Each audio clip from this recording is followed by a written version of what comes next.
Assalamualaikum warahmatullahi wabarakatuh.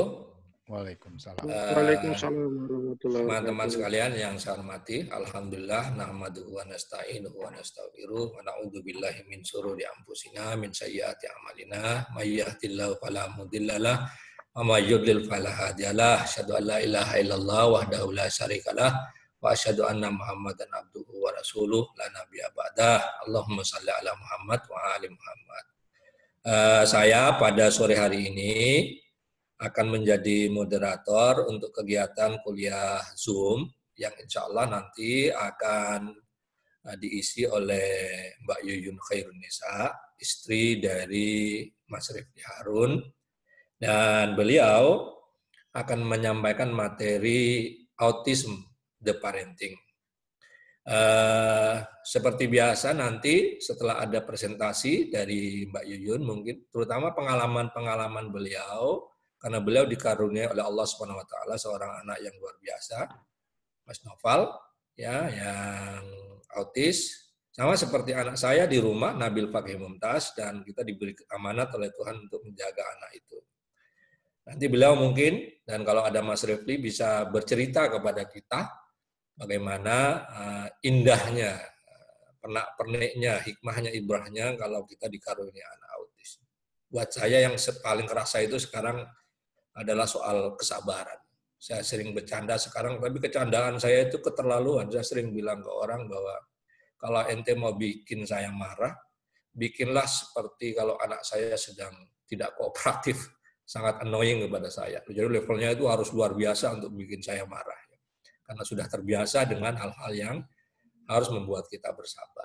Alhamdulillah, kesabaran semakin meningkat. Itu salah satu hikmahnya.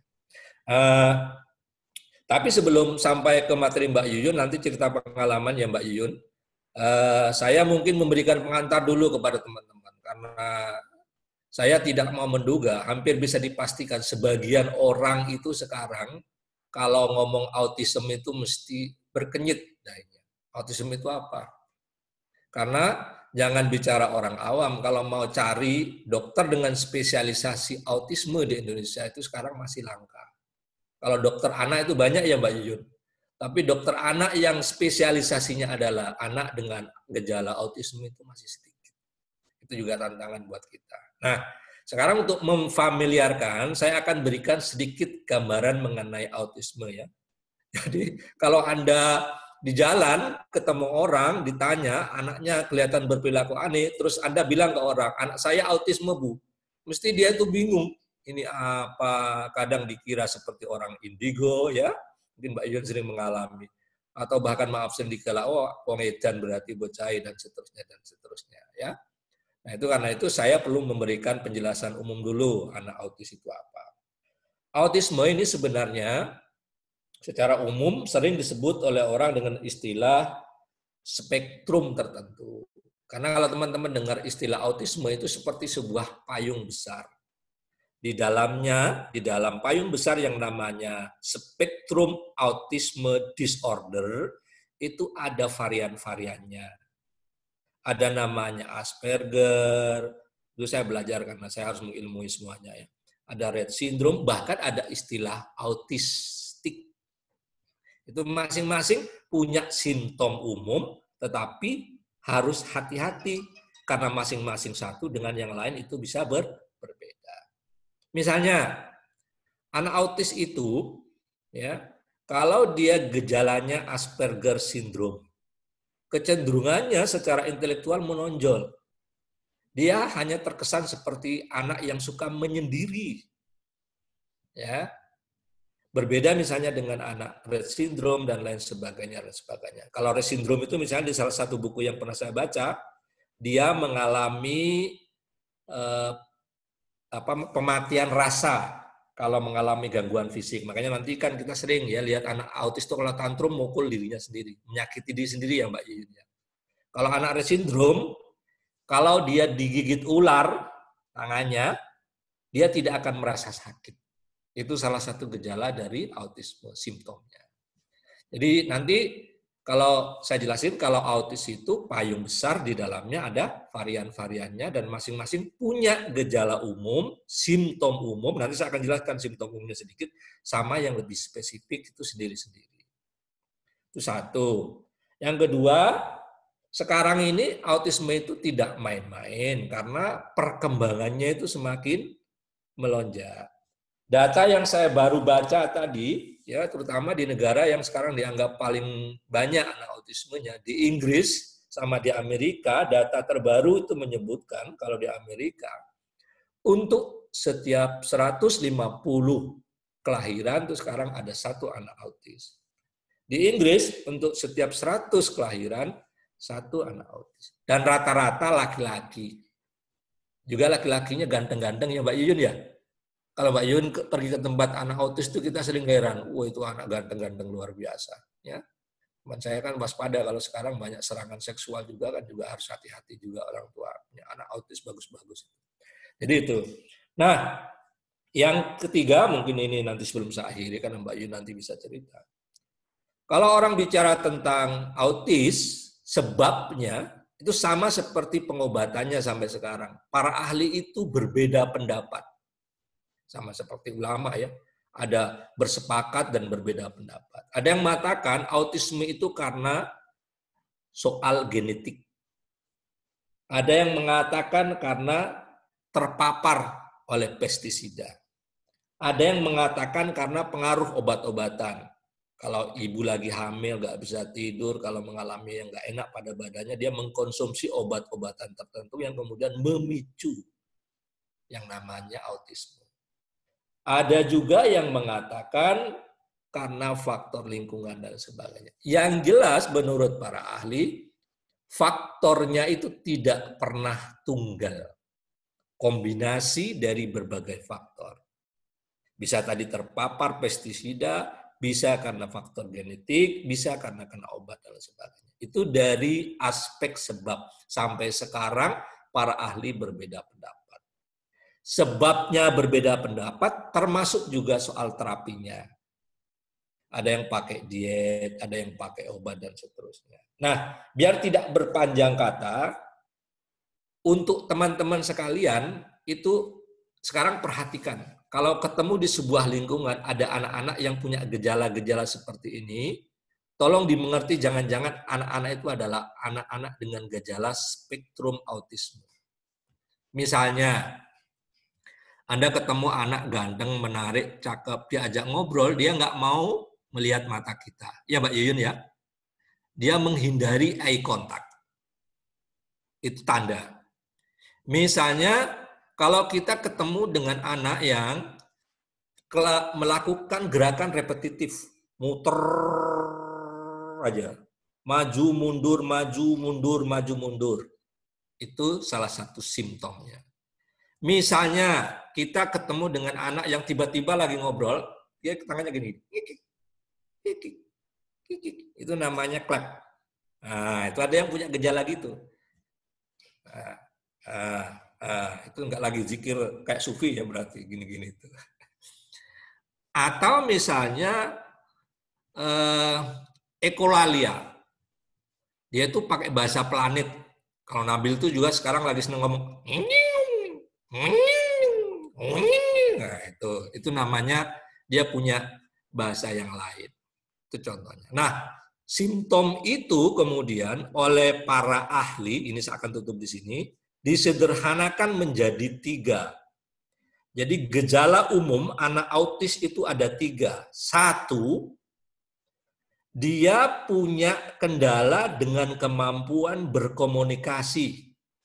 Makanya gejala umumnya rata-rata speech delay, terlambat bicara. Hati-hati ya, kalau punya anak terlambat bicara, walaupun itu nanti beda. Tapi misalnya salah satu handicap anak autis itu biasanya terlambat bicara. Dia bicara, penguasaan katanya terlambat, atau tadi berkomunikasi dengan bahasa yang ekolalia, bahasa planet. Yang pertama, punya kendala dengan kemampuan berkomunikasi. Yang kedua, dia punya emosi yang labil. Ini Mbak, makanya orang tua autis itu sabarnya minta ampun. Tanya Mas Yuyun sama Mbak Repli. Dia sekarang bisa ketawa tuh cekikian, sebentar lagi dia bisa marah. Dan marahnya itu tidak wajar, makanya ada istilah tantrum. Kalau tantrum tuh yang kasihan karena tadi dia mukul dirinya sendiri. Kadang kepalanya dibenturin ke tembok, ya Mbak Yun ya, dan seterusnya dan seterusnya. Yang terakhir, ya, gejala umumnya adalah dia tidak terlalu cakap mensosialisasikan dirinya.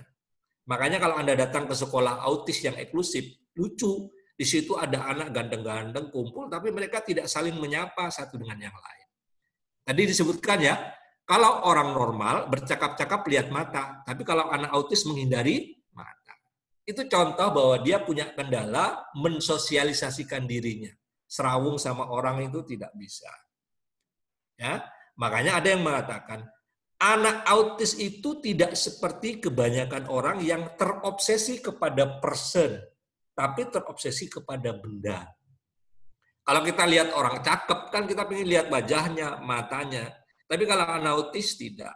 Biasanya dia menghindari tatapan mata. Makanya ada yang mengatakan dia justru terobsesi kepada benda, thing, bukan person. Itu ya 3 cirinya. Jadi pertama, kendala berkomunikasi, gangguan bahasa. Yang kedua, emosinya tidak stabil. Dan yang terakhir, dia tidak terlalu bagus bersosialisasi. Saya kira itu pengantarnya, mohon maaf. Jadi saya kasih pengantar Mbak Yun untuk teman-teman yang mungkin masih awam. Saya tadi menjanjikan, tapi karena untuk menghindari pelanggaran cipta, nanti kalau ada teman-teman mau buku tentang autisme, terutama yang ensiklopedi, yang standar, saya punya. Nanti bisa dijapri.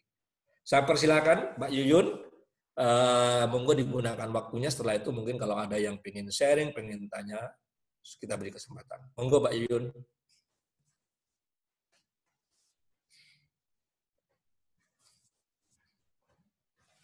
Punya anak 2, satu namanya Amalia, kelahiran tahun 98 Februari. Lalu yang kedua Noval Fikri, ya itu yang autism, kelahiran tanggal 25 September 1999. Jadi ketika saya melahirkan Noval, sampai umur 1 tahun 3 bulan dia tidak merespon apapun terkait kalau saya memanggil dia. Jadi saya panggil namanya dia, saya ajak main, dia diam, tidak memperdulikan saya. Nah, mau bapaknya yang ngomong, dia tidak peduli. Tidak seperti anak-anak lain kalau dia bercanda, coba apa gitu ya. Biasanya kan merespon, ini tidak. Lalu kita tes ya. Kalau ada iklan, dia langsung memperhatikan. Nah, itu kita melihat dia sebenarnya perhatiannya tidak ke kita, dia tidak ke orang, dia ke yang lain. Nah, 1 tahun 3 bulan itu, ya saya memutuskan untuk mencek pendengarannya. Apakah dia ini mengalami gangguan pendengaran atau tidak. Nah, saya bawa dia ke RSCM. Ketika ke RSCM itu, di sana dikatakan oleh pihak yang meriksa, itu kan pakai kabel-kabel ya, itu dia bilang ini tidak ada masalah dengan pendengaran. Dia normal, bagus. Malah saya sempat bercandain sama yang lain, ibu kalau 1 tahun 3 bulan tuh kemudahan ngecek pendengaran gitu. Katanya, lalu dalam hati saya, kan nggak apa-apa, saya waspada. Kalau ada apa-apa, kan ini masalah masa depan ya, masalah anak kita. Jadi lebih baik, lebih cepat ya. Jadi saya tidak terlalu memikirkan pendapat-pendapat seperti itu.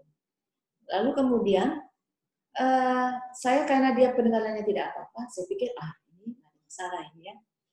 Tapi mencapai usia 2 tahun, dia tetap tidak respon. Ngomong juga tidak loh. Tidak memanggil saya mama, tidak memanggil kakaknya. Diam saja, kalau dia ada keperluan dia cuma tunjuk-tunjuk. Saya menganggap itu ada keanehan. Jadi saya bawa lagi ke rumah sakit Hermina di Bekasi, karena saya tinggal di Bekasi. Itu ke bagian ini ya, untuk pada teman-teman, sahabat yang punya anak kecil. Jadi ke bagian tumbuh kembang anaknya.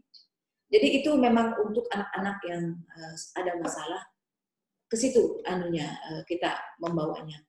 Jadi di situ saya berhadapan dengan 3 dokter, ahli saraf, rehabilitasi medik, sama psikolog. Nah, dari hasil ahli saraf anak itu kita diperiksa lagi otaknya. Waktu diperiksa, hasilnya mengatakan EEG ya, tidak ada persoalan. Kemudian saya lihat lagi perkembangannya. Masuk 3 tahun, tetap tidak ada respon. Waduh, saya makin gugup gitu. Wah, apaan ini? Kok tidak tidak pernah memanggil saya? 3 tahun masih nggak bisa ngomong ya. Ini ya, tidak sepatah pun. Masih tunjuk-tunjuk. Wah, ngeri saya.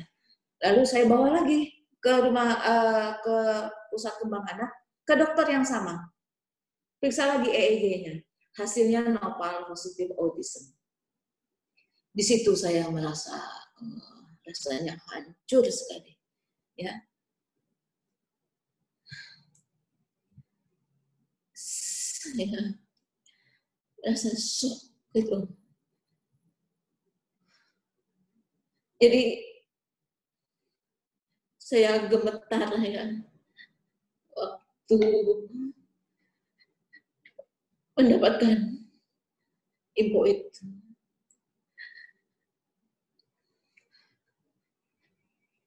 Saya seperti orang linglung, jalan ke sana kemari seperti orang bingung.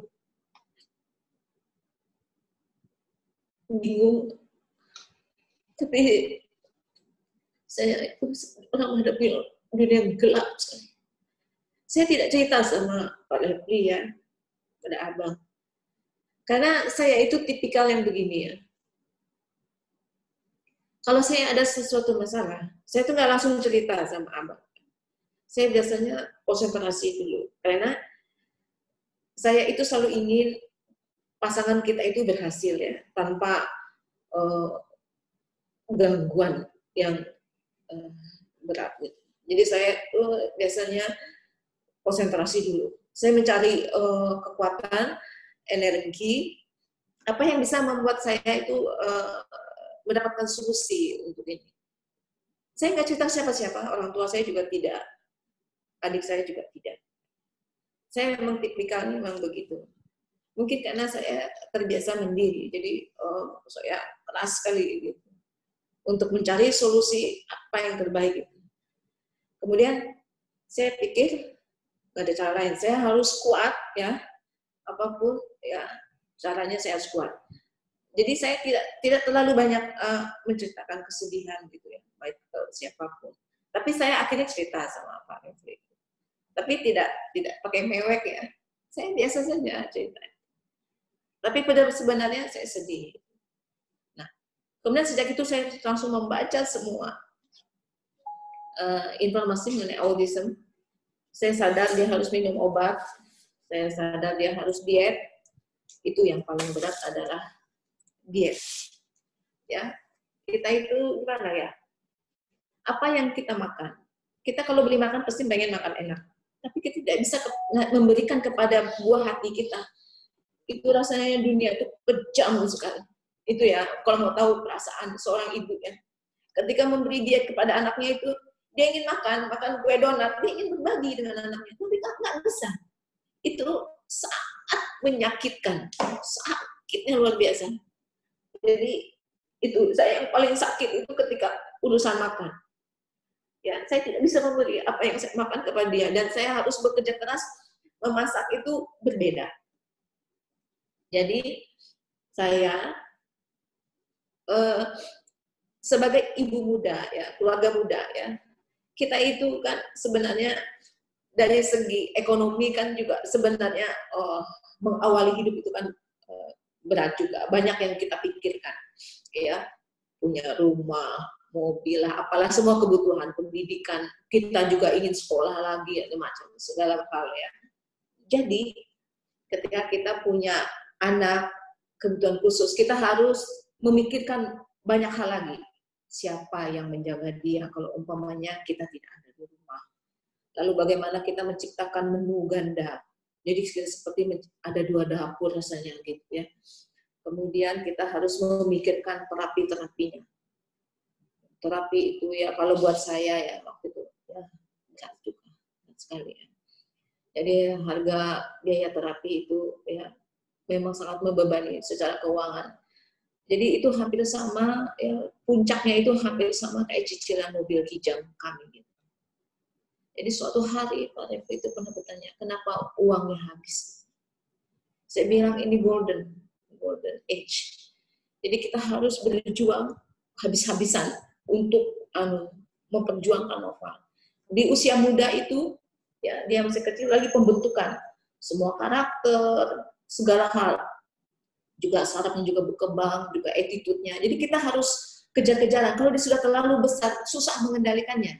Jadi kecil itu penting dia untuk kita masuk cepat. Karena seperti yang kita rasakan juga, kita tuh yang namanya pendidikan, ilmu, paling cepat banyak ingatnya itu ketika kita kecil. Ya. Jadi saya langsung terapi dan itu beratnya luar biasa karena saya masih bekerja. Dan jadi ya sahabat coba bayangkan ya. Saya kerja jadi wartawan. Kerjanya itu kantor saya di dekat Monas. Rumah saya di Cibitung. Kalian bayangkan. Saya itu setengah mati. Gitu ya. Tetapi ya saya kan sudah bertekad bahwa saya harus kuat. Jadi ketika saya bagi waktu itu, saya lari-lari. Tapi saya bersyukur ya.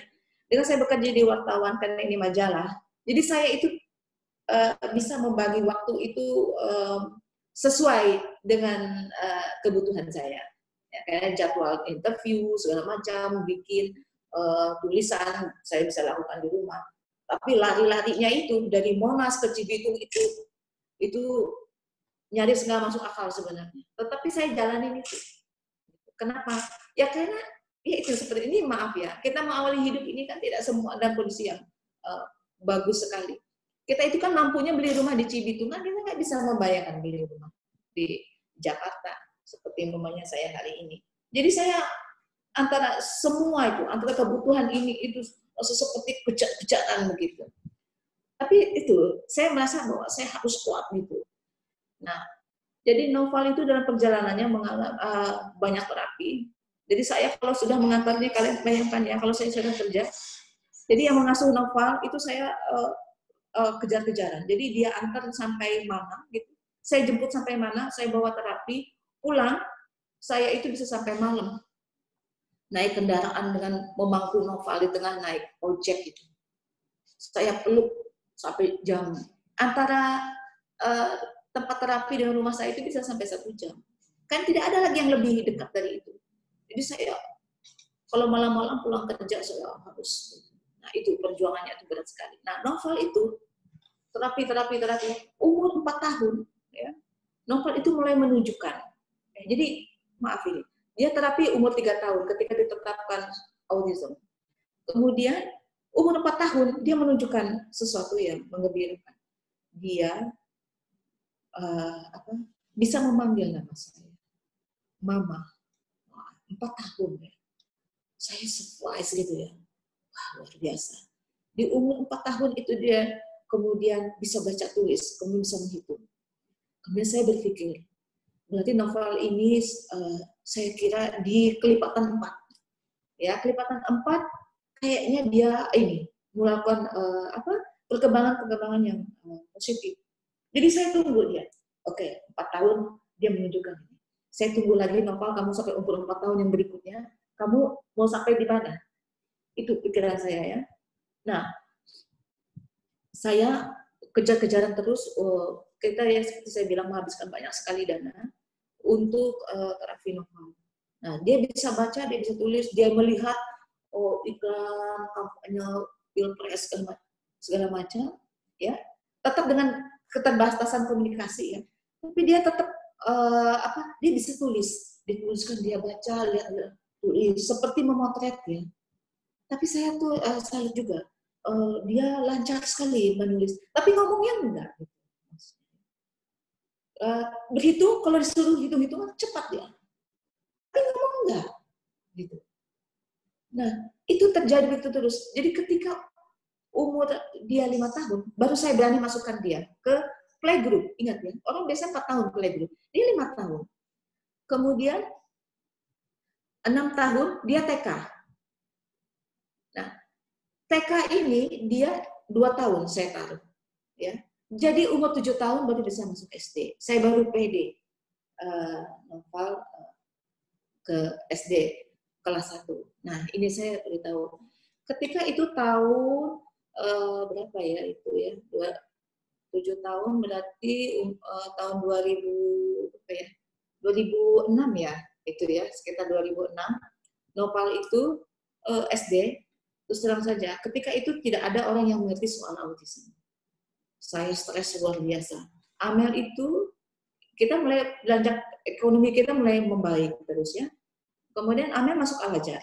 Saya sudah tidak di Bekasi lagi, kami sudah pindah ke Jakarta, tapi kami cuma sewa, belum mampu untuk beli waktu itu karena dana kita banyak sekali terkuras buat mengobati Nopal. Jadi ketika itu tidak ada sekolah yang mau menerima Nopal. Saya sebagai ibu rasanya stres enggak. Tetapi saya berusaha untuk ini ya, artinya tetap logis. Orang tidak menerima anak kita karena kondisi sekolahnya bisa jadi memang tidak memungkinkan. Kalau kita paksakan dia juga dia mungkin tidak cocok. Jadi saya berpikir sendiri ya. Sekolah-sekolah itu saya datangin semua, saya tanya, saya interview, sampai kemudian ya ke Depok. Jadi kalau saya lihat, perhatikan di Jakarta ini, kalau umpamanya di pusat itu cenderung sekolah itu yang konservatif. Jadi tidak mengikuti update tentang perkembangan tubuh, perkembangan. Tapi kalau umpamanya ke selatan itu banyak. Jadi banyak tema-tema sekolah alam lah, apalah itu. Jadi itu bagus. Jadi kalau untuk teman-temannya sahabat yang tinggal di daerah Jabodetabek, mungkin daerah selatan itu banyak sekolah-sekolah yang mengikuti dengan kondisi anak-anak kita. Nah, ketika tapi kemudian Pak Refli tidak setuju, karena kami tinggal Jakarta Barat, kalau saya sekolahkan dia di Depok, Pak Refli bilang, habis kamu kalau kayak gitu, kamu bakal sakit. Karena antara bekerja, ngurusin anak itu tidak bekerja. Sedangkan dia terus bekerja keras mencari dana buat membiayai kita semua. Nah, dari situ kemudian saya berpikir begini, berarti saya harus kreatif. Jadi kuncinya begini ya, sahabat ya. Menghadapi anak autism dan menghadapi penolakan-penolakan seperti itu, maka yang dituntut ya dari kita sebagai orang tua itu, terutama kasus saya yang mengalami itu adalah saya dituntut untuk kreatif gitu. Jadi kalau kondisi sudah stuck gitu ya, maka yang kita pikirkan itu apa solusinya buat anak kita. Kemudian saya berpikir begini, kenapa nggak saya masukkan aja dia sekolah yang biasa-biasa saja, nggak usah harus Al-Azhar, harus yang bagus-bagus favorit. Karena sekolah-sekolah seperti itu juga berat buat anak kita. Biasanya ya sekolah-sekolah favorit itu orang tuanya juga mengharapkan anaknya itu kan bersaing dengan anak yang lain. Jadi suasana persaingan itu keras sekali. Dan untuk anak-anak seperti itu tidak cocok gitu. Saya melihat anak saya nggak cocok seperti itu. Karena anak saya tidak membutuhkan yang seperti itu. Dia membutuhkan kepercayaan diri, teman-teman yang akomodatif dengan dia, ya, yang tidak terlalu banyak orangnya. Jadi saya lihat sekeliling saya, ya. Saya perhatikan ada sekolah negeri satu komplek dengan saya. Sekolahnya sepi gitu, sekolah negeri, ya. Kemudian satu kelas cuma 20. Ketika itu saya pikir, wah ini tempat yang tepat buat Nopal. Saya pikir begini, oke, ya, saya harus ngomong dengan kepala sekolahnya. Jadi saya bicarakan kemampuan Nopal, dia sudah bisa baca, tulis, ya, tapi kelemahannya adalah komunikasi. Nah, kalau kata kepala sekolahnya, ya ini ya, kecenderungan kepala sekolah dari sekolah yang tidak terlalu kompetitif, biasanya juga akomodatif. Ya. Jadi mereka, oh ya nggak apa-apa Ibu. Ibu masukkan aja, nggak pakai macam-macam, nggak pakai ditanya ini itu, langsung dimasukkan. Nah, sekarang problemnya adalah sekarang tantangannya di saya. Saya pikir ya, kalau ini berarti sekolah ini begitu, dia tidak punya fasilitas yang memungkinkan. Jadi tantangannya adalah di saya. Saya harus melakukan mentoring terhadap Nopal habis-habisan. Jadi Nopal itu sejak SD sampai sekarang dia sudah di perguruan tinggi di BINUS ya, di jurusan akuntansi berbasis komputer itu, saya selalu menggunakan sistem mentoring. Itu yang saya lakukan sejak SD sampai dia kuliah. Jadi selalu ada orang yang mengajari dia untuk semua mata pelajaran atau mata kuliah. Jadi kita tidak pernah melepaskan dia. Jadi nggak ada ceritanya Novel jalan sendiri. Karena saya juga menghindari bully ya, karena ketidakmengertian orang ya. Novel itu SD, aduh gimana ya saya, cakep sekali, kulitnya lembut ya kayak bayi ya, aduh menggemaskan sekali orangnya. Jadi tapi nggak bisa ngomong ya. Anak seperti ini ya, ya bisa jadi sasaran ya. Saya juga khawatir lihat dia dengan keterbatasan. Jadi dia selalu ada pendampingan. Nah itu kemudian di SD, saya bicara dengan kepala sekolahnya, dia dimungkinkan untuk kita berikan shadow teacher. Jadi kita kasih guru di dalam untuk pendampingan Novel, ya, guru pendampingan. Nah itu yang memungkinkan Novel untuk ketika dia tidak memberikan perhatian kepada mata pelajaran di depan kelas, maka yang guru pendampingnya ini akan kasih tahu Novel harus kerjakan ini loh, ini halaman ini. Gitu. Jadi nanti Novel kerjakan dan dia bisa gitu. Cuma dia tidak memperhatikan gurunya, tidak fokus. Anak autism itu kelemahannya. Dia tidak perhatikan orang ngomong gitu. Dia acuh. Gitu. Nah, jadi itu gurunya yang pendampingnya akan menjelaskan ke dia. Nah, Novel kalau ada kebutuhan apa itu juga nggak ngomong kepada gurunya. Nanti yang pendampingnya ini akan menyampaikan. Ini guru Novel, guru yang ini apa. Jadi itu. Nah, juga ada tantangan satu lagi, yaitu lingkungan sekolah. Lingkungan sekolah ini mau teman-temannya, orang tua murid. Biasanya kalau SD, orang tua itu bergerombol gitu, di depan sekolah. Karena mereka khawatir dengan anak-anak mereka yang masih kecil. Jadi anak kita itu jadi bahan pembicaraan. Emangnya kan Novel saja yang punya masalah kan? Mereka berpikir bahwa anak mereka juga ada punya masalah. Contohnya kan tidak semua anak-anak itu jago matematika. Dia menganggap itu problem. Jadi dia menganggap itu seharusnya dia bisa tuh bantu anaknya ke dalam ruangan. Nah itu ada kecemburuan. Nah, kita butuh ada pendampingan ini yang akan menyampaikan kepada mereka, menjelaskan ini loh kondisi Novel. Kalau mereka nggak mengerti, maka pendampingnya itu akan menceritakan kepada saya. Nanti saya akan datang ke sekolah, saya akan bergaul gitu. Kalau saya intinya kalau menghadapi lingkungan itu saya tidak pernah keras-kerasan, nggak pernah ngomong tinggi-tinggian, biasa-biasa saja. Ya, kita ini harus sabar ya. Tidak hanya berhadapan dengan anak kita, tapi juga berhadapan dengan lingkungan dan sekolah. Ya. Jangan salah loh, guru juga kadang-kadang ada juga yang merasa agak gimana begitu. Kok anak kita seperti istimewa sekali gitu ya. Ada juga rasa keberatan. Nah itu pentingnya kita komunikasi. Karena kan tidak semua orang ngerti autis. Dan kita sebagai orang tua ya harus berbesar hati. Nah itu saya lakukan terus ya. Kemudian SMP, SD, SMP ini saya merasa, waduh saya berat ini. Kalau saya setiap habis lulusan masuk ke sekolah yang saya harus selalu menjelaskan. Jadi saya punya trik begini ya menghadapi anak autism. Cari sekolah yang satu yayasan, gitu. Jadi kita tidak perlu menjelaskan berkali-kali gitu. Itu bagusnya. Jadi kalau bisa nih, kalau kita punya anak autism itu, kalau TK satu yayasan aja, ada kan yayasannya dari TK, SD, SMP, SMA. Wah itu sebelum banget. Saya kepikiran itu waktu dia SMP. Jadi SMP, SMA dia di yayasan Islam, ya Islamic Center Village. Jadi di situ enak dirinya saya, karena gurunya itu orangnya tuh bergaul di antara mereka, jadi mereka saling menjelaskan. Jadi saya banyak terbantu. Nah, Novel SD itu sampai kelas 6 SD masih nggak komunikatif yang TikTok, ya teman-teman. Jadi baru SMP kelas 3, ingat ya, kelas 3 dia baru bisa TikTok loh sama saya. Jadi kalau saya ngomong dia nyambung sama dia. Sebelumnya tidak. Saya ngomong dia ngomong apa, saya ngomong apa dia ngomong apa. Nggak nyambung. Saya sempat rasa ada stres ya. Ini mau sampai kapan Novel begini gitu. Tetapi saya terus mendorong dia. Nah, kenapa saya masukkan dia ke sekolah yang tidak eksklusif ya untuk autis saja? Karena saya melihat Novel bisa baca tulis dengan baik. Kemudian Novel ini ya alhamdulillah tidak agresif ya. Dia malah takut gitu, takut benda keras ya, benda tajam, takut kalau orang ribut berantem dia takut, suara keras dia takut. Kalau dia terpukul sedikit, padahal sedikit ya, sebenarnya nggak tahu api jeritnya bisa nggak ketulungan. Jadi takut sama kucing, takut sama anjing gitu. Jadi orangnya cenderung lembut sekali.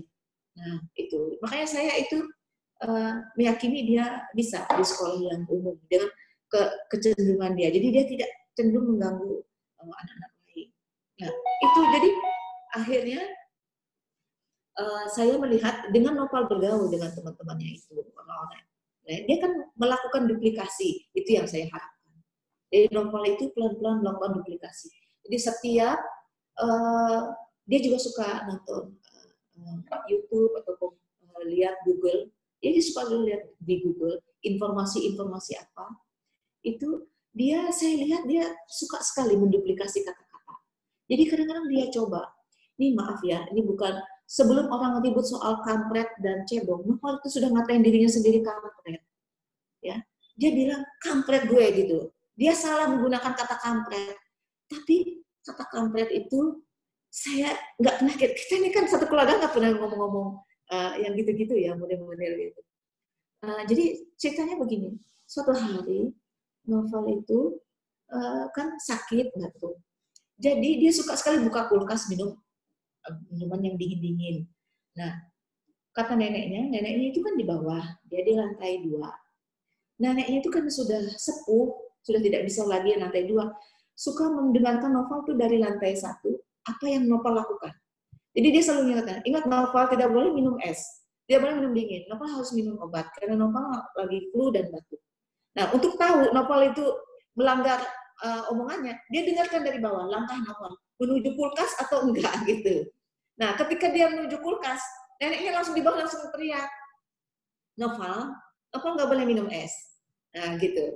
Nah, saya itu dengarkan dari balik pintu kamar saya. Noval lagi tegur neneknya. Gitu. Lalu itu Noval nengok ke lantai bawah, dia bilang sama neneknya, enggak Nek, aku nggak minum es katanya. Aku udah sehat Nek gitu. Nah, gitu kan, dengan terbata-bata. Kemudian saya itu dengar. Tiba-tiba dia bilang gini, kampret gue, katanya gitu. Karena apa? Tiba-tiba rupanya dia itu kan terbatuk. Lalu neneknya dengar. Lalu neneknya ngomong begini, tuh, Noval kan bener kan Noval? Noval itu masih batuk, nggak boleh minum es. Nah itu dia bilang kampret gue. Nah saya baru, jadi saya itu tahu kampret itu ya dari mulutnya pasti sebelumnya nggak gitu mengerti juga. Kampret itu persisnya apa ya? Nah, setelah rame pemilu kampret cebong tuh, saya baru ingat oh ya Noval dulu. Jadi ketika kemarin saya memilu, saya olok-olok Noval. Dulu Noval bilang kampret gue. Itu Noval tahu nggak artinya apa? Udah lama, itu masa lalu, katanya gitu. Jadi saya itu ada lucunya juga Noval. Jadi yang suka sedih itu ibunya ya. Kalau Noval sih sebenarnya insya Allah enggak ya. Dia itu selalu happy orangnya. Jadi walaupun saya cerita gini, kalau ngeliat video YouTube Noval, itulah Noval aslinya. Dia orangnya penggembira. Walaupun ada terbata-bata komunikasi, ya insya Allah dia orangnya gembira sekali ya. Nah, memang kadang-kadang dia suka seperti kata Hasrul Halili ya, anak autism itu emosinya suka tidak terduga. Dia bisa loh menangis tiba-tiba tanpa sebab. Dan kadang nggak enaknya, kadang menangis itu pas kuliah ini pernah juga menangis di ruang kuliah. Yang cerita temennya, saya bilang, anak saya gagah, ganteng begini, nangis, aduh saya gimana ya, saya membayangkannya. Tapi ya, kita jalani saja hidup ini dengan segala kendalanya, mau bagaimana ya. Itulah ya Noval ya. Jadi ketika dia SMP kelas 2, baru bisa dia ngomong TikTok, dia lulus, karena dia dari satu yayasan, saya tidak ada masalah. SMA, saya masukin di akuntansi. Kenapa saya masukin di akuntansi? Karena dia suka hitung-hitungan. Dan juga alasan saya, kenapa? Karena anak-anak akuntansi itu biasanya perempuan dan orangnya lembut, ya, cocok dengan Noval. Gitu. Kemudian saya masukkan dia ke BINUS, itu karena BINUS itu ada satu-satunya kampus yang punya program akuntansi berbasis komputer. Di lain tidak ada event itu di UI. Saya pikir tadinya itu ya udah paling pas nih. Tapi saya kaget kemudian ya itu kalau saya pernah ada cerita juga di YouTube channelnya Nova, saya kaget ternyata itu berbahasa Inggris ya. Jadi kan di BINUS itu ada yang internasional, ada yang reguler. Saya itu sudah pilih yang reguler, tapi saya tidak pernah menyangka bahwa yang reguler itu juga berbahasa Inggris. Itu karena apa? Yang merekomendasikan itu adalah kakak sepupunya yang satu rumah sama saya. Dia itu jurusannya sama seperti Nopal di IS juga. Itu tidak berbahasa Inggris. Saya nggak nyangka ternyata kalau yang lama tidak pakai memang, tapi yang tahun Nopal pakai. Aduh, saya waktu itu shock, muntah, berhenti, pusing. Kenapa? Karena selama seminggu saya mimpi buruk, luar biasa. Saya menyesal, saya harus bagaimana, saya menangis. Saya nggak tahu, bingung, saya stres luar biasa. Saya merasa seperti menjerumuskan anak saya ke tempat yang tidak tepat. Tapi kemudian saya berpikir bahwa saya tidak boleh menyerah gitu ya. Saya lihat Nopal kok happy-happy saja kuliah itu. Jadi semangat dia masuk aja. Jadi saya bertanya lagi sama diri saya, kenapa saya harus gelisah? Saya harus kuat. Jadi saya tetap kuatkan diri saya harus mentoring lagi Nopal. Saya mentoring terus dan saya perhatikan ternyata tidak semua mata kuliah itu pakai bahasa Inggris, ya. Guru-guru, dosen-dosennya juga kadang komunikasi pakai bahasa Indonesia. Jadi itu yang saya jalani sampai sekarang untuk Nova, ya. Itu ya Cak ya, Pak Ferry, ya paparan dari saya, mungkin teman-teman ada yang bertanya atau apa.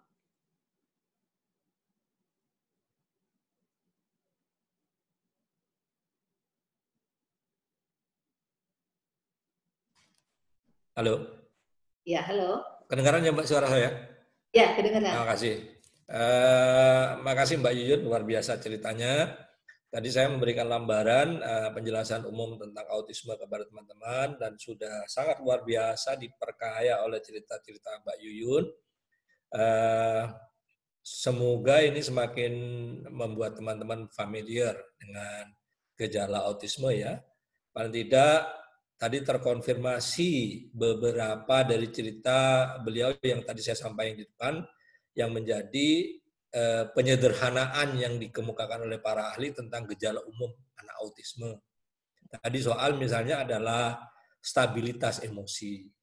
Jadi Anda kalau ketemu anak ganteng, cakep, ya, tadi saya bilang ya, rata-rata anak autis itu maaf ya, fisiknya bagus-bagus. Itu di Noval tuh ganteng itu. Anak saya itu saya kadang-kadang bercanda sama istri saya. Kok saya punya anak dagunya belah dua, pipinya lesung, kulitnya halus kayak perempuan itu. Dari mana saya bilang. Tapi memang rata-rata anak autis perawakannya bagus. Tapi di luar dengan segala kurangnya. Jadi terkonfirmasi berapa hal soal kalau Anda ketemu dengan anak yang tiba-tiba menangis dari ketawa, itu adalah simptom yang lazim ada pada anak autis. Sebelum saya lanjut, kalau ada bertanya, di sini ada Bu Rita Tias Mulatsi, yang kalau ketemu Mbak Yuyun cerita anaknya masing-masing mereka luar biasa ya. Saya bahkan kadang tidak menyela karena yang bercakap-cakap itu adalah air mata dengan air mata. Itu bahasa yang sangat subtil dari seorang ibu yang saya kadang tidak paham. Bu Rita, ada komentar dulu? Itu ada lihat di chat. Ya. Di chat kayaknya udah tanya. Tapi ya ngomong juga nggak apa-apa. Oke. Sambil ada yang tanya, sebentar saya baca ya Mas. Bu Rita ada komen dulu, Bu Rita. Bu Hasrul. Kalau ada nggak ada komen, ada beberapa. Katanya pakai shadow teacher sampai kelas berapa? Oke. Mbak Yuyun silakan. Nova pakai shadow teacher itu sampai kelas 6 SD. Apa itu shadow teacher itu? Shadow teacher siapa? Shadow teacher itu kayak gini. Saya Nova pernah sekolah di Amerika ya.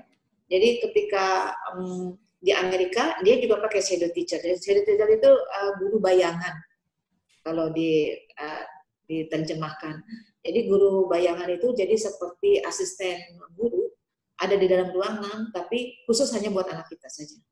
Jadi dia yang akan mendampingin anak kita untuk memahami apa yang diminta guru di depan kelas. Karena gini, anak autism ini, kalau guru ngomong di depan, dia nggak perhatikan. Ketika guru perintah bikin ini, tugas ini, dia juga nggak perhatikan. Dia nggak tahu apa itu gitu. Jadi shadow teacher itu penting untuk mengingatkan dia, mengembalikan fokusnya. Kalau nggak dia mikir yang lain, apalah gitu. Nah itu. Oke. Makasih Mbak Yuyun. Saya bisa bantu ya, karena saya juga punya pengalaman dengan autisme. Saya tadi menyebutkan ciri anak autis itu salah satunya adalah dia kurang mampu bersosialisasi. Iya. Dan dia tidak bisa terlalu mandiri. Ya. Jadi kenapa dia perlu didampingi? Karena dia tidak bisa terlalu mandiri. Ketidakmandirian itu antara lain dipicu. Ini gejala umum anak autis juga.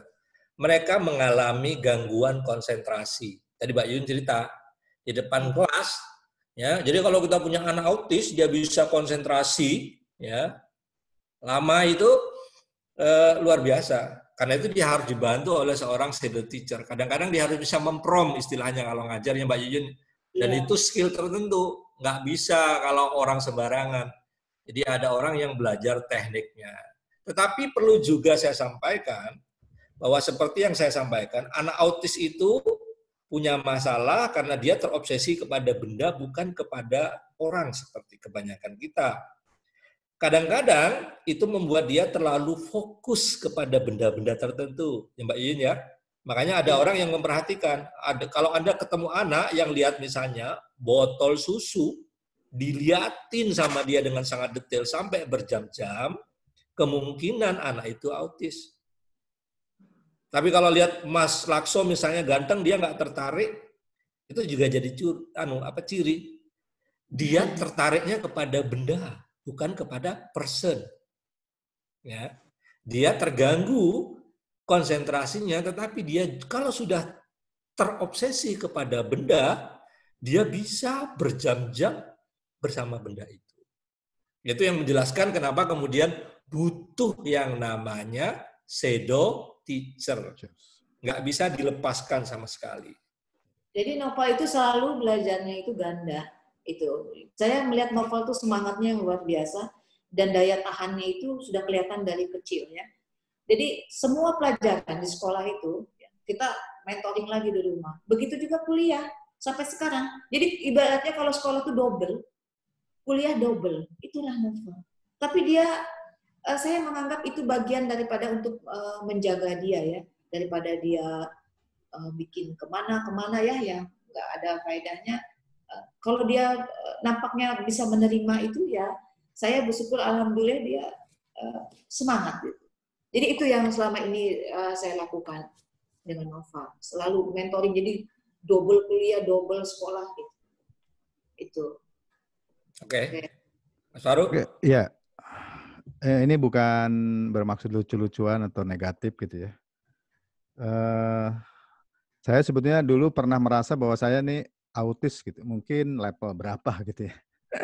Apalagi dengan keterangan Cak Hasrul tadi itu, wajahnya ganteng gitu ya, dagunya belah, terus kulitnya mulus gitu kayak perempuan, terus tidak terobsesi sama makhluk halus. Terobsesinya sama buku gitu ya. Itu mah disorientasi seksual namanya. Oh enggak dong. Dulu saya pertama kali mendapat informasi tentang autis itu kan dari film Rain Man ya. Oh, kebetulan yang main bagus ya, Tom Cruise sama Dustin Hoffman gitu. Terus dulu saya kos di rumah waktu di Jogja itu tahun 88. Jadi ketahuan nih umurnya. Cucunya itu autis juga gitu ya. Jadi kalau saya datang itu dia bukan melihat saya tapi melihat tepukan tangan saya kemana gitu kan. Nah, terus ini yang mungkin saya ingin tanyakan atau share gitu.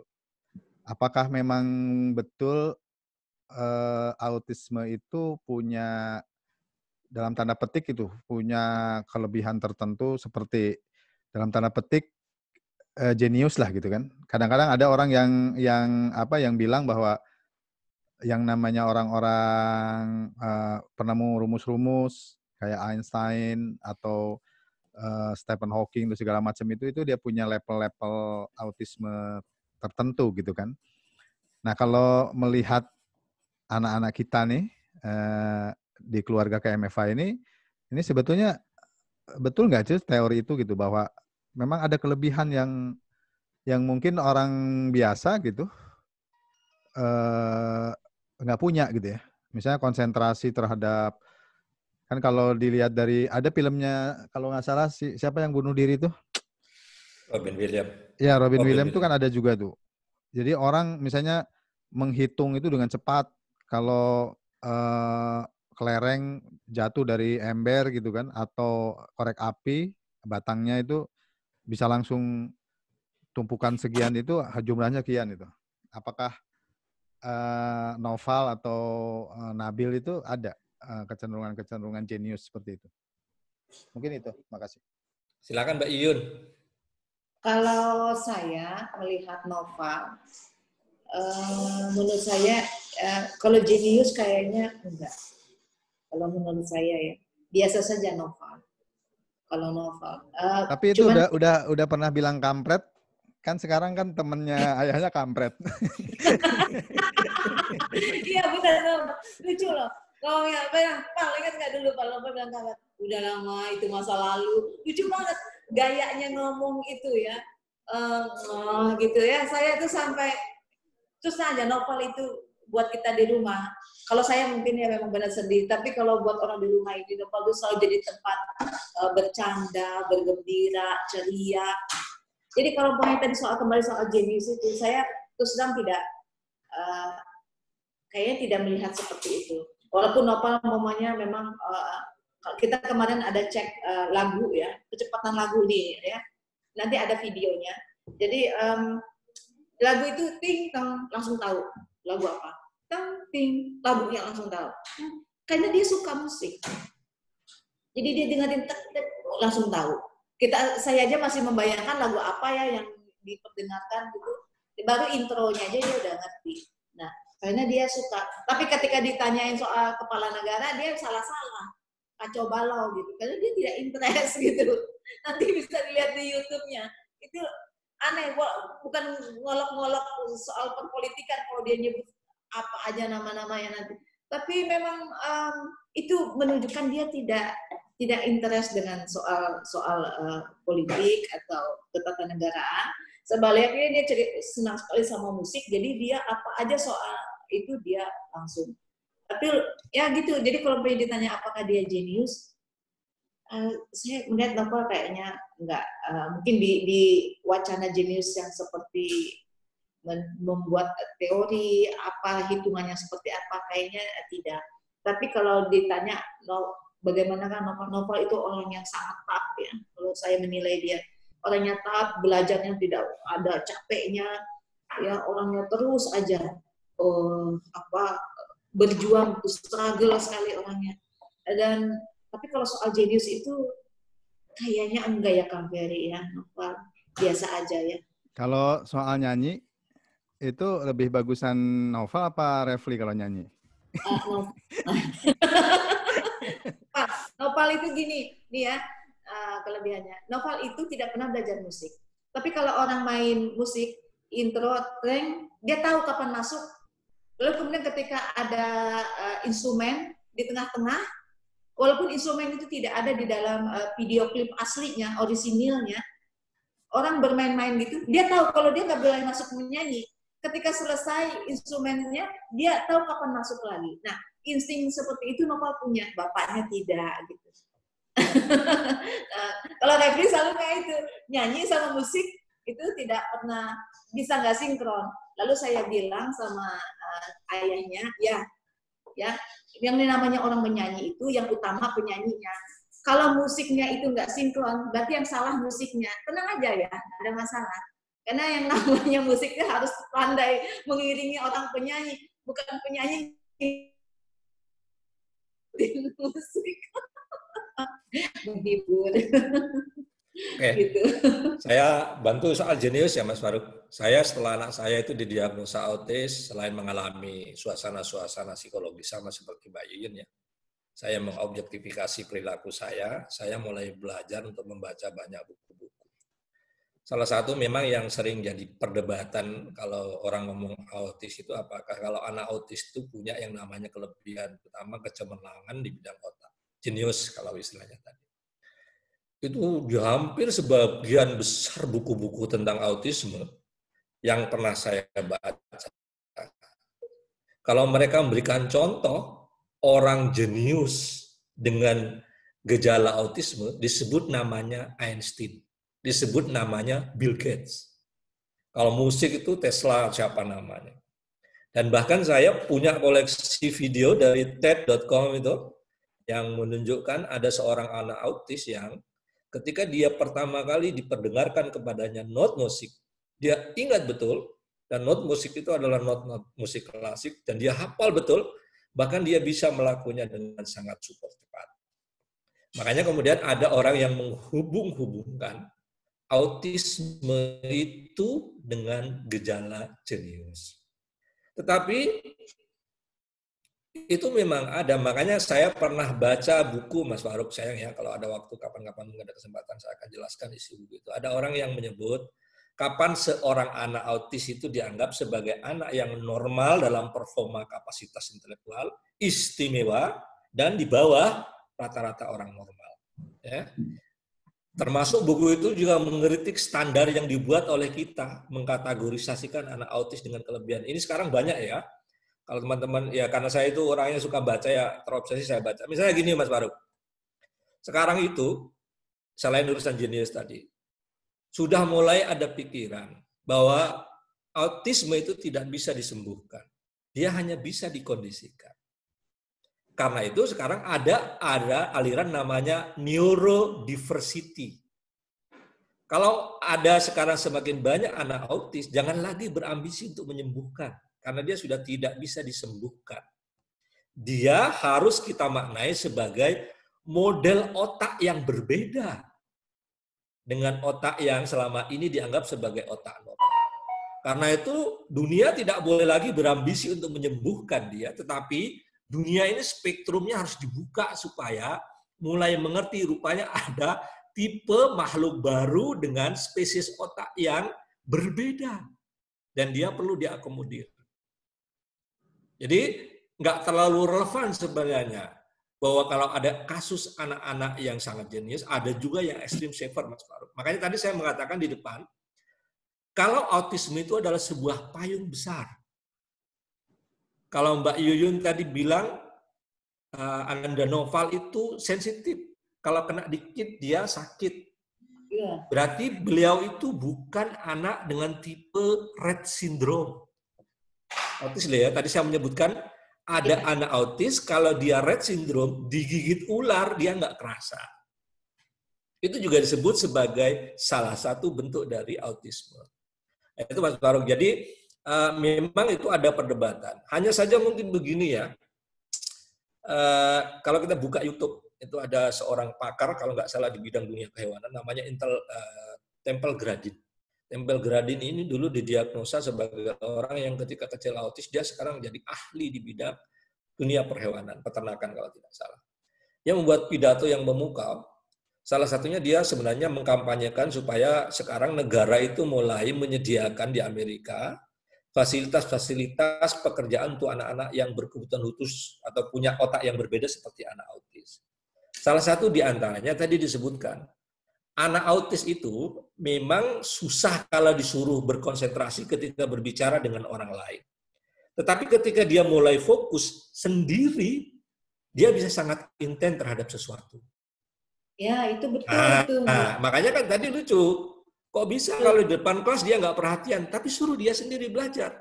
Nah, saya akan cerita yang diceritakan oleh Temple Grandin. Dia menunjukkan bahwa dia sebagai seorang ahli, suatu ketika disambatin di sebuah perusahaan pemerah susu, sapi-sapi itu, ini udah mau buka puasa, saya ngomong susu nggak apa-apa ya, nggak mau diperah susunya, nggak mau keluar. Ya. Padahal suasana di perusahaan perah susu sapi itu sudah sangat kondusif. Sudah sangat tenang. Kan biasanya susunya itu nggak mau keluar kalau dia tidak bisa dibuat tenang kan.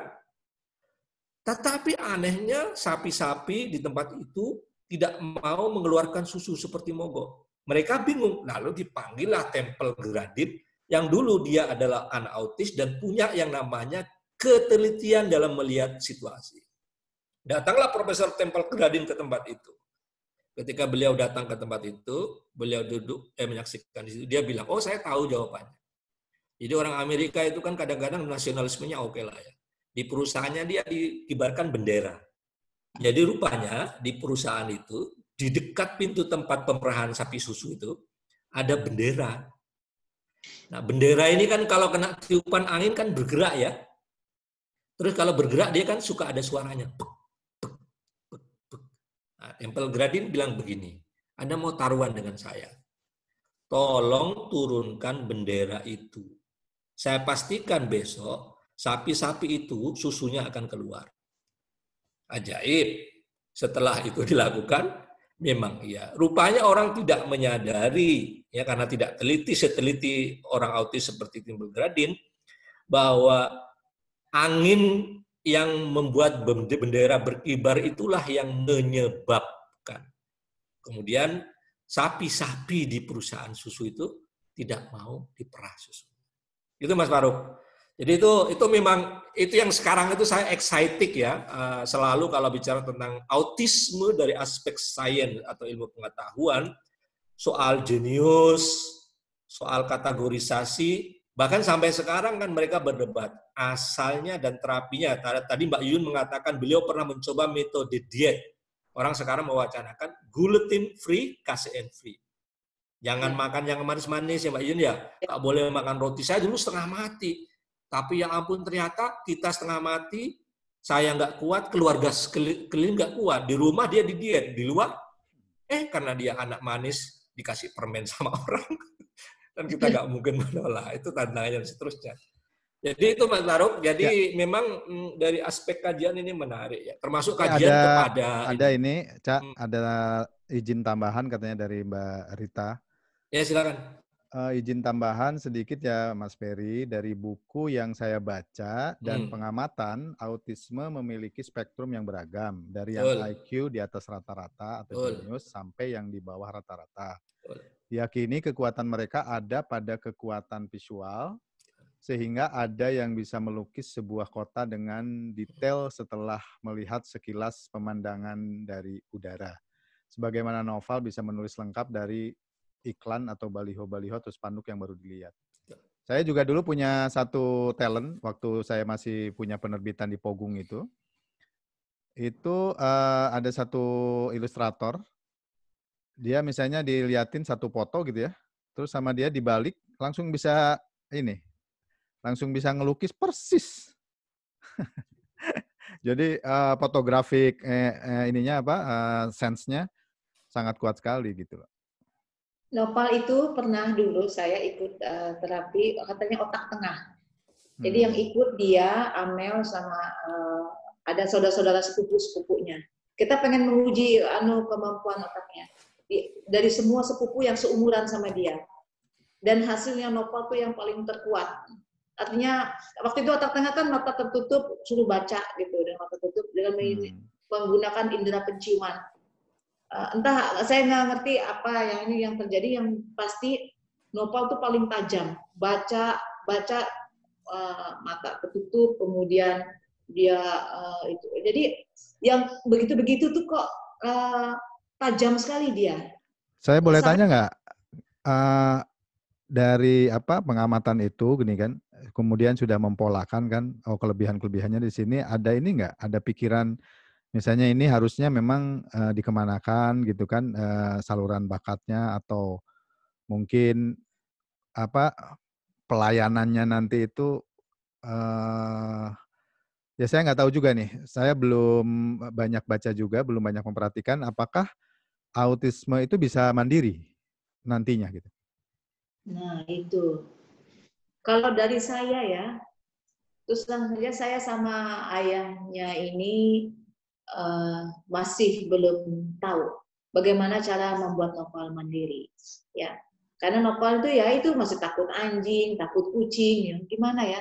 Anak ini takut kekerasan. Kita pernah coba, Nopal mau coba bawa mobil nggak? Nggak mah, aku takut orang marah.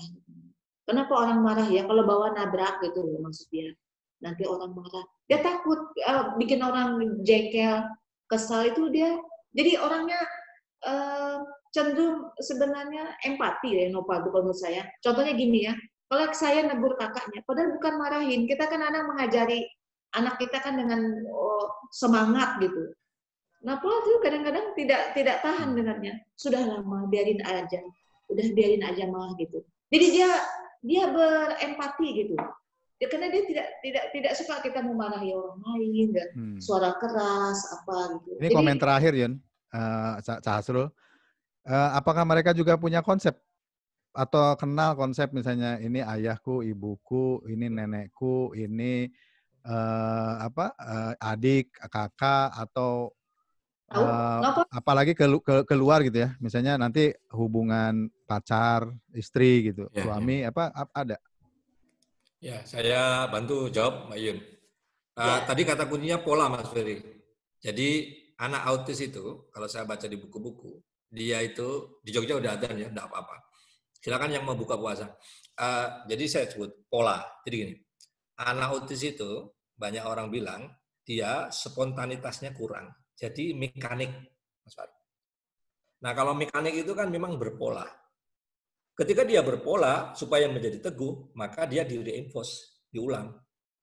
Jadi kalau tadi saya itu udah ketemu dengan beberapa orang yang memang anaknya itu luar biasa. Ada yang sudah bisa main musik, ada sudah main piano, segala macam, bakatnya udah ketemu. Cuman pertanyaan saya adalah selalu bagaimana cara menemukan itu. Anak saya Nabil pernah saya kasih alat musik, udah nggak jadi. Tapi terakhir saya lihat dia renang, cepat sekali dia belajarnya. Walaupun dia belum ada passionnya. Jadi caranya begitu Mas Farouk. Kalau metodenya yang diajarkan memang dia harus ditemukan dulu polanya ya. Dari pola itulah kemudian orang tuanya atau terapisnya mencari bakatnya dia. Tetapi ingat sekali lagi, kalau ditanya keotonomiannya dia, spontanitasnya, termasuk kemandiriannya, saya termasuk orang yang berpendapat tidak bisa. Jadi memang betul Mbak Yun, sampai sekarang kita pun akan ragu menganggap bahwa apakah betul dia bisa mandiri dilepas sama sekali. Ya, itu yang juga jadi soal. Jadi memang makanya tadi kalau dilihat simptomnya bergerak pun dia itu mekanik Mas Farouk. Coba ya kalau saya dulu pernah diajari orang yang pernah mijitin Nabil itu. Bahkan gerakan badannya kalau diperhatikan itu nggak seperti kita Mas Farouk. Variasinya kan banyak. Dia itu berpola. Nggak seperti anak kebanyakan. Nah itu saya nggak tahu kan gangguan otak segala macam juga dan lain sebagainya. Tapi yang jelas orang-orang yang berhasil menemukan bakat itu yang memperhatikan pola itu Mas. Oh ini kayaknya anak ini kalau disuruh mainin musik kok seneng ya. Ya sudah kemudian diikuti terus tapi tidak boleh dilepas Mas Farouk. Harus diteguhkan istilahnya ya Mbak Yun ya. Harus makanya tadi itu pengulangan tuh. Misalnya tadi Mas Farouk. Saya sampai sekarang tuh menduga, kalau dia bilang ayah Lili, apakah karena sekedar berucap, atau itu adalah konsep yang sudah ada dalam dirinya. Jadi dulu saya pernah dilihatin kan ada anak autis adzan sambil nangis Mas Farouk. Orang bilang, wah luar biasa ya sensitivitasnya tinggi. Tunggu dulu kalau saya bilang. Itu nangisnya itu kalau anak autis, dilihat dulu sebabnya. Apakah dia menangis kalau kayak Mas Farouk sholat malam, kemudian terharu, nangis? Belum tentu juga. Karena kita nggak tahu sebabnya dia menangis itu karena apa. Ya, makanya tadi saya bilang, dia baru saja misalnya sekarang kayak Nabil tuh, ketawa-ketawa, lalu sebentar lagi menangis. Dan nangisnya itu luar biasa. Dan dalam hitungan menit dia bisa kembali ketawa lagi. Makanya saya itu sering itu sudah cakep-cakep dari rumah kalau dulu sama Derita ini yang lucu-lucu ceritanya. Ya tapi mengharukan juga. Mungkin Mbak Yun sering mengalami. Kita mau bawa anak kita ke undangan, dia sudah semua rapi, berangkat oke, di mobil dia nyanyi-nyanyi coba. Begitu mau memasuki acara walimahan, dia ngamuk. Ya kita nggak jadilah pulang. Bayangkan dari rumah dia baik, nyanyi-nyanyi di mobil, begitu masuk ke TKP, mau ke tempat walimahan, ngamuk coba. Kan ngerusak acaranya orang teman. Hanya ya wassalam. Makanya sekarang saya tuh nggak tahu karena kejadian kayak gitu kalau janji sama orang, mudah-mudahan tidak manipulatif, saya bilang insya Allah gitu. Karena bisa saja sekarang Dek Rita itu berjanji mau jadi moderator, dia bilang tidak kondusif itu berarti anaknya memang perlu diperhatikan betul-betul. Nggak bisa. Itu Mas Faruk, jadi polanya itu ada. Ini di Jogja ada, buka. Sudah bisa saya tutup atau bagaimana? Ya, tutup aja. Udah 13.35. Oke, makasih Mbak Yuyun. Jadi intinya kalau autisme berkeluarga itu, kalau saya boleh buat kata kunci, satu, yang harus diperhatikan psikologinya nggak cuma anaknya lah ya, orang tuanya, anaknya dan lingkungannya. Makanya kan pernah saya bahkan membaca hasil penelitian, bagus itu Mas. Kondisi pasangan berkeluarga dari keluarga yang punya anak autis. Jadi banyak juga yang broken home karena nggak tahan. Karena itu sangat Mas, makan hati. Misalnya Mbak Yun tadi cerita, Nabil itu dulu sudah bisa bayangkan nyanyi lagu cicak-cicak di dinding. Hilang coba. Jadi psikologinya yang paling menampar itu kadang-kadang dia progresif. Sudah di diet, sudah dilatih ya Mbak Yun, tak tahu turun kemampuannya, hilang. Nah, itu kan sangat luar biasa. Makanya betul kalau orang autis itu bapak ibunya harus sabar ya. Ya dia harus sabar dan yang penting lagi dia kemudian menjadi orang ridho. Saya nggak tahu ya. Mungkin di sini ada orang-orang yang lain yang punya anak berkebutuhan khusus. Ketika dikasih tahu dokter itu biasanya reaksinya nolak kok. Ya. Dan saya juga mengalami hal yang sama. Makanya konsep dalam agama keridhaan itu penting. Kita pernah dulu pernah ada film Iran yang saya suka, bukan The Children of the Paradise. The Color of the Paradise. Itu film karya Majid Majidi kalau nggak salah tahun 99. Yang menceritakan ada orang miskin, dari keluarga miskin, melarat, menderita, dikasih pula sama Tuhan anak buta. Dia itu protes sama Tuhan. Tuhan ini maunya apa sama saya? Ya kalau saya kaya, sudah miskin, dikasih pula anak buta. Tapi dia tidak menolak secara ekspresif. Penolakan dia itu diam-diam. Anaknya dia usir dari rumah, caranya disekolahkan di tempat jauh. Mas Arif pernah nonton film itu? Kalau masanya libur, dia sengaja memperlambat menjemput. Coba. Karena apa? Karena dia nggak mau lihat mukanya anak itu. Dia sebel sama Tuhan, dikirim anak itu. Tapi itu tidak ekspresif. Orang nggak tahu bahwa dia sebenarnya menolak kehadiran anak itu. Terus, sampai karena saking jengkelnya, dan yang tahu itu luar biasa adalah ibunya dia, neneknya anak itu. Sampai suatu ketika dia menjemput anak itu melewati pulang dari sekolah, lewat di sebuah sungai naik kuda, dengan sengaja bapaknya itu membiarkan anaknya itu, ya tidak dibunuh loh ya, dibiarkan arah kudanya itu masuk ke sebuah jembatan, kemudian ambruk dan tenggelam. Jadi dia biarkan mati nggak ditolong. Tetapi di film itu yang menarik, di detik-detik ketika anaknya itu sudah mau mati, dia mendapatkan semacam insight bahwa dia tidak boleh begitu. Lalu dia tolong anaknya.